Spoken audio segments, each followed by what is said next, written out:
Hi, I'm Judy Larson, and I'm here to talk about Three Prints, a triptych by John Baptiste Jackson. Jackson was a British artist. We don't know much about him. He lived in London in the 18th century. We know he left London for Paris and spent a lot of time in Venice and in Rome. We do know the artist he was copying was Tintoretto, who was actually a 16th century Mannerist artist working in Venice. So many of the printmakers in this exhibition did something called reproductive engraving or printmaking. They would take an old master print and they would copy it so that it could circulate all over Europe. And I think that's exactly what Jackson was doing in this masterpiece by Tintoretto. The original is not a triptych, it's actually a wall-sized mural that is in Venice.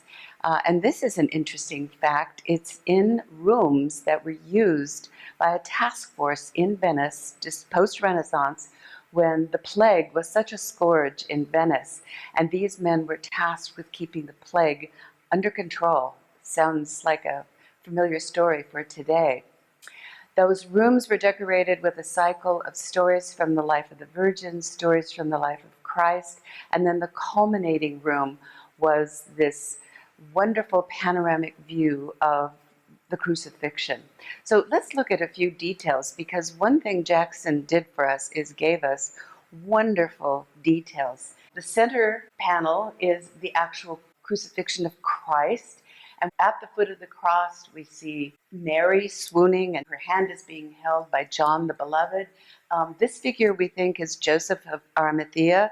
Some scholars believe that he was an uncle of Mary, and he's the one that took the body of Christ and buried the body in his own tomb.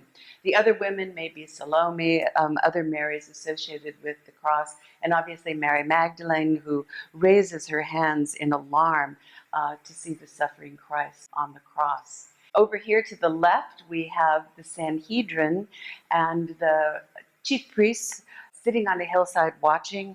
Now, we don't know that they were there, but this is a narrative story. That really begins the story as they conspired against Christ to have him crucified.